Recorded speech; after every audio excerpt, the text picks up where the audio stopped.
back to the channel. Today we're going to unravel some incredibly complex events in Genoa.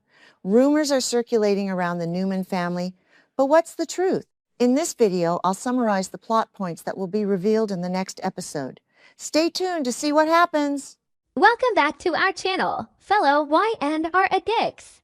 Today is a truly wild day to be a fan, and we literally cannot wait to dive into this absolute mess with you all. Grab your snacks, pour a huge cup of coffee, and buckle up, because things just went entirely off the rails in Genoa City and we need to talk about it. I am literally screaming at my television right now. Seriously, I cannot even process the absolute insanity that just unfolded on our screens. I'm typing this up late at night after watching the latest episode. My hands are still shaking, and I just desperately need to get this out of my system before I explode. I mean, are we actually kidding right now? They really went there. They actually let Patty Williams do the unthinkable. I've been watching this show since 2015, and I have seen some truly unhinged behavior from these characters. But this is arguably the most terrifying, heart-stopping, downright brutal thing they have ever done to the Abbott family. And I am both entirely here for the drama and completely traumatized by it. Can we talk about this? Because I feel like I am the only one losing my absolute mind over what Patty just did to Diane Jenkins Abbott. Diane is literally fighting for her life right now, and I am a total mess over it. Okay, wait, let me back up because my brain is going a million miles an hour. React first, explain later, right? I just can't believe Patty actually pulled that toxic syringe out of her pocket and plunged it right into Diane's neck. I mean, we all knew Patty was cornered. We all knew Diane was furious and wanted to choke the life out of the woman who stabbed Jack. But to actually see Patty, dressed in that creepy nurse outfit, realize she couldn't escape Diane's grip, and just brutally inject her with the lethal poison that was originally meant to finish off Jack. Insane, the sheer malice in Patty's eyes. The way Diane just gasped and immediately started to lose consciousness as the deadly toxins rushed into her bloodstream. It was like watching a horror movie play out in the middle of a daytime soap opera. And the chase leading up to it was pure cinematic gold. Patty thought she was so smart, hiding her face when the security guard asked about Jack's vitals, pretending to be just another normal nurse on the floor. But Diane and Kyle spotted her. The way they sprinted after her through those long hospital corridors and down the stairwells had my heart pounding out of my chest. Kyle was smart enough to call Detective James Burrow for backup while he was running, which is honestly the smartest thing Kyle has done in years. But Diane was running on pure, unfiltered adrenaline and rage. She cornered Patty, shoved her violently against the wall, and went straight for her throat. Diane was ready to end Patty right then and there. But Patty always has a sick backup plan, doesn't she? And poor Kyle, my heart is shattered for this man. Can we please give a massive round of applause to Michael Mealer for his acting in this scene? The way Kyle rounded the corner just in time to see his mother get injected with a lethal toxin. The way he lunged forward and caught Diane's limp, lifeless body before she hit the cold hospital floor. I am tearing up just thinking about his agonizing screams. The raw, guttural panic in his voice as he scooped his mother up into his arms, desperately begging her to stay with him while he rushed to find a doctor. Because you have to remember the history here. Kyle spent over a decade of his life mourning this woman when she faked her own death back in 2011. He grew up thinking his mother was brutally murdered in a park. And now he is literally holding her dying body in his arms, watching her slip away for real this time. It is just too cruel. So now Diane is in critical condition and the doctors are swarming, and it is a total bloodbath of emotions. The medical staff is frantically trying to figure out what exact poison Patty used, and we all know it's going to be a miracle if Diane survives this without severe, long-lasting damage. I mean, it is highly likely she is going to slip into a deep, dark coma. The toxins are already ravaging her system. I know some people in the forums are loving this and saying it is absolute karma for all the pain Diane has caused Jack and Phyllis and everyone else over the years. And part of me is like, yeah, Diane is no saint and she has done some unforgivable things. But personally, I don't want her to die. I don't want Kyle to lose his mother again. I am so conflicted because I hate Diane's past, but I love the drama she brings, and seeing her fighting desperately to survive is just gut-wrenching. But Patty is finally in handcuffs. Thank God, Detective James Burrow and another officer finally showed up and slapped the cuffs on that absolute lunatic. But honestly, how did she even get that far? How did she manage to disguise herself as a nurse, fool the hospital staff, and go on a full-blown violent rampage? Patty Williams is a menace to society. Remember when they tried this redemption arc with her before?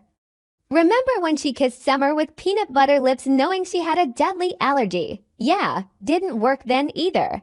Patty is fundamentally broken, and the fact that she was willing to murder Jack and then pivoted to murdering Diane without a second thought just proves she needs to be locked away in a maximum security facility forever. No more plush mental health retreats for Patty. Wait, I'm getting ahead of myself. Okay, back to the point. We have to talk about Jack Abbott because Jack woke up. I was literally holding my breath when his eyes fluttered open in that hospital bed.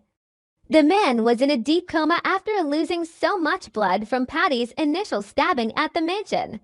Everyone thought he might have brain damage, but he woke up. And despite being so incredibly weak, despite barely being able to breathe, he looked around that room full of his family and the police, and he raised his arm. He pointed his finger directly at Patty Williams. He named her. He completely destroyed her sick, twisted frame jab right then and there. Patty thought she had everyone fooled, playing the innocent victim and blaming Diane, but Jack's testimony shattered her entire plan into a million pieces. It was such a triumphant, fist-pumping moment. But of course, the triumph only lasted for about 2 seconds because while Jack is waking up and clearing Diane's name, Diane is literally dying in another wing of the hospital. The irony is just suffocating. Jack saves Diane from spending the rest of her life in prison for attempted murder, but he doesn't even know that she just sacrificed herself to stop the woman who tried to kill him. And now the Abbott family is doing what the Abbott family always does. They are keeping massive, life-altering secrets. Tracy and the rest of the family are terrified that the shock of Diane's attack will cause Jack to have a massive medical setback. I mean, the man just had emergency surgery. His heart can barely take the stress, so they are trying to hide the truth from him. They are putting on brave faces, holding his hand, and pretending everything is fine while Diane is hooked up to life support fighting the poison. Am I the only one who thinks this is a terrible idea? Because Jack is going to find out. He always finds out. You cannot keep a secret like this in Genoa City. Someone is going to slip up. A nurse is going to mention it, or Kyle is going to walk in covered in his mother's blood, and Jack is going to realize that Patty did even more damage. And when he finds out that the woman he loves, the woman he has been fighting so hard to protect, was injected with a lethal poison meant for him, Jack is going to lose his absolute mind. The guilt is going to eat him alive. He is going to blame himself for bringing Patty into their lives, for trying to play games with her to get information, for not protecting Diane when she needed him most. I am dreading the moment Jack realizes he might lose Diane forever just as they were finally finding their way back to each other. It is going to completely break his spirit. And just when you think the Abbott family cannot possibly handle any more chaos, guess who is coming back to town? Ashley freaking Abbott. Yes. Eileen Davidson is returning to our screens this Friday, July 10th, and I am throwing a one-woman parade in my living room. Ashley is heading home because she got the terrifying news that her beloved brother is fighting for his life. You guys know how fiercely protective Ashley is of Jack. She has never, ever let anyone hurt Jack and get away with it. The moment she steps off that plane and walks into Genoa City Memorial, she is going to ignite like a match in a powder keg. I am so here for it. The Abbott family has been too passive lately, and they desperately need someone with Ashley's fire to come in and clean house. I mean, think about it. The Abbott mansion is a literal crime scene. Jack is recovering from a near-fatal stabbing. Diane is in a toxic coma. Kyle is traumatized beyond belief. Tracy is trying to hold everyone together with sheer willpower and probably some baked goods. They desperately need a wild card, and Ashley is exactly that wild card. If I am reading these writers right, they didn't bring Eileen Davidson back to Genoa City just to have her sit quietly by a hospital bed and hold Jack's hand. Oh no, Ashley is going to start turning over rocks. She is going to start demanding answers. She is going to look at this entire rotting picture and tear it down until she finds out exactly who is responsible for letting Patty Williams run wild. I am fully expecting Ashley to go on the absolute warpath.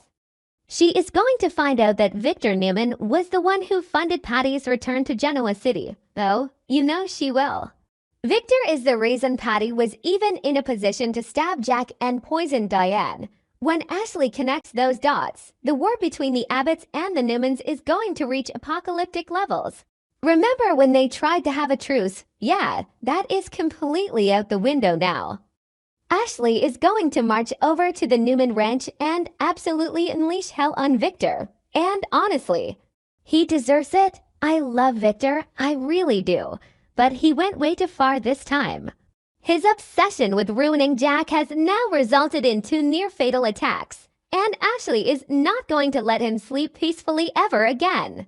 But let's go back to the hospital for a second because I am still so stressed about Diane's medical crisis. The poison Patty used, we know it was meant to kill Jack quickly. If Patty had managed to inject Jack while he was in his weakened state, he would be dead right now. Diane took that hit for him. In a weird, twisted way, Diane's blind rage and pursuit of Patty actually saved Jack's life a second time. But now Diane is paying the ultimate price. The doctors are going to be scrambling. They don't know what the toxin is. They don't have an antidote readily available. Kyle is going to be pacing the waiting room, screaming at anyone in a white coat to save his mother.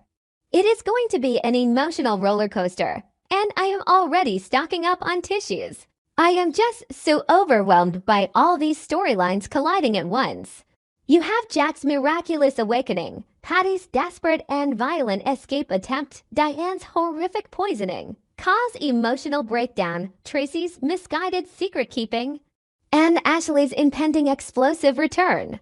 It is classic, top-tier Young and the Restless drama, and it is exactly why I have been glued to my screen for years. The next 2 weeks are going to be filled with the kind of intense, high-stakes family warfare that made this show a legend. So, who is going to come out on top when the dust finally settles? Will Diane miraculously pull through? Or are we looking at a long-term coma storyline where Jack has to sit by her side and beg for forgiveness? I am dreading the heartbreak, but I am so ready for the confrontations. Let me know what you guys think in the comments because I desperately need to vent with people who understand this madness.